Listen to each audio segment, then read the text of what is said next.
Hello dear students, इस video में हम बात करेंगे एग्जाम्पल 12.6 फ्रॉम चैप्टर 12 और इसका नाम है इलेक्ट्रिसिटी। एनसीईआरटी की किताब से है, ठीक है। क्लास 10th की हम बात कर रहे हैं। एक बार मैं क्वेश्चन पढ़ लेता हूँ। A wire of given material having length L and area of cross section has a resistance of 4 ओम। एक गिवन मटेरियल का कॉपर, सिल्वर कोई सा भी है, मटेरियल का है, ठीक है, जिसकी लेंथ L है। एरिया ऑफ क्रॉस सेक्शन जो है, एरिया ऑफ क्रॉस सेक्शन उसका A है, ठीक है। और उस वायर का जो रेजिस्टेंस है वो 4 ओम है। What would be the resistance of another wire of the same material having length L/2 and area of cross section 2A। तो अब हमें बताना है कि मान लो वो मटेरियल जो है वो कॉपर है, फिर कॉपर का ही हमने एक और वायर लिया दूसरा जिसकी लेंथ L/2 है और क्रॉस सेक्शन एरिया 2A है, ठीक है। तो इस हिसाब से बताइए उसका रेजिस्टेंस क्या होगा, ठीक है। तो आपको याद रखना है जब भी मटेरियल सेम होता है, ठीक है, as the material is same, इसका मतलब ये हुआ कि जो रेजिस्टिविटी होगी, जो कैरेक्टरिस्टिक प्रॉपर्टी होगी पर्टिकुलर मटेरियल के लिए वो सेम होगी। दैट इज रेजिस्टिविटी रो, जिसे हम रो से डिनोट करते हैं, RHO, है ना, प्रोनाउंसिएशन। सो अब जो पहली से ही अगर हम ओरिजिनल वायर की बात करें, ओरिजिनल वायर जिसका रेजिस्टेंस है 4 ओम, एरिया ऑफ क्रॉस सेक्शन है A, ठीक है, और जो लेंथ है वो L है, ठीक है। इसके हिसाब से जो रेजिस्टिविटी का फॉर्मूला बनेगा हमें पता है R = रो L/A, ठीक है। तो यहाँ से अगर हम रेजिस्टिविटी के रेस्पेक्ट में इसको चेंज करें तो A R के साथ मल्टीप्लाई में जाएगा और लेंथ आ जाएगा डिवाइड में, तो यहाँ से रेजिस्टिविटी बन जाएगी। ये तो हमारा एक पहला इक्वेशन मान लेते हैं इसको, ठीक है। अब हम दूसरे वायर की बात करते हैं, सेम मटेरियल का, अनदर वायर, ठीक है, जिसकी लेंथ जो है वो L/2 है और एरिया ऑफ क्रॉस सेक्शन जो है वो 2A है।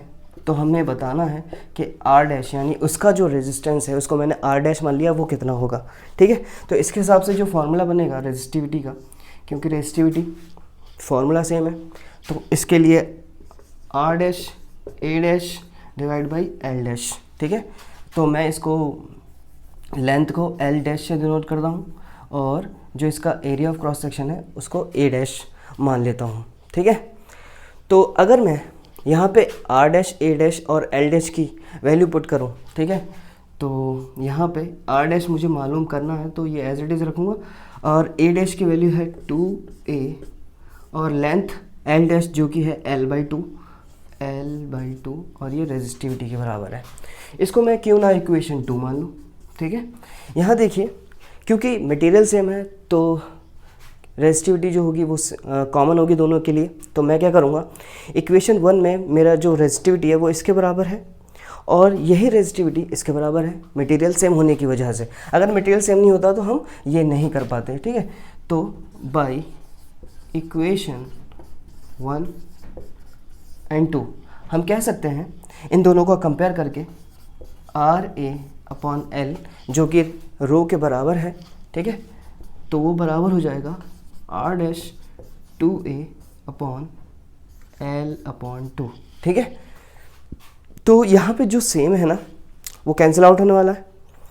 R' की वैल्यू कितनी है, R की वैल्यू जो है ओरिजिनल वायर जो था वो 4 ओम है, ठीक है। तो यहाँ पर फ़िलहाल यहाँ तक आप लिख चुके होंगे, ठीक है। मैं इसको रब कर रहा हूँ, तो वहाँ से मैं शुरुआत करता हूँ। RA/L जो कि बराबर हो चुका है R' 2A/L/2, ठीक है। अब मुझे R' निकालना है। R' के साथ जो भी वैल्यू यहाँ पे गिवन है उसको मैं ट्रांसपोज करूँगा। यहाँ पे R की वैल्यू मैं पुट कर रहा हूँ जो कि 4 ओम दी गई है, ठीक है, इनटू A/L, ठीक है। तो देखिए ये पूरा जो है डिवाइड में है तो इधर जाके ये मल्टीप्लाई में आ जाएगा, ठीक है, एज इट इज़। और ये जो 2A है वो R के साथ मल्टीप्लाई में है तो ये डिवाइड में जाएगा, ठीक है। और यहाँ पे बचने वाला क्या है, इस साइड में सिर्फ ये बचेगा, जिसको मैंने आर डैश कहा है। ठीक है, देखिए ए से ए कैंसिल आउट हो जाएगा, एल से एल कैंसिल आउट हो जाएगा। ठीक है, बचेगा क्या, ऊपर बचा सिर्फ 4 और नीचे हो गया 2 × 2 4 इक्वल टू आर डैश। ठीक है, 4 से 4 कैंसिल आउट होगा तो यहाँ पे बचेगा 1। ठीक है, तो देयरफॉर जो दूसरा वायर है, ठीक है, जिसका क्रॉस सेक्शन एरिया डबल था और लेंथ आधी थी, तो उसका जो रेजिस्टेंस निकल के आएगा वो 1 ओम के बराबर होगा। ठीक है, आई होप आपके समझ में आया होगा कैसे सवाल को किया गया है।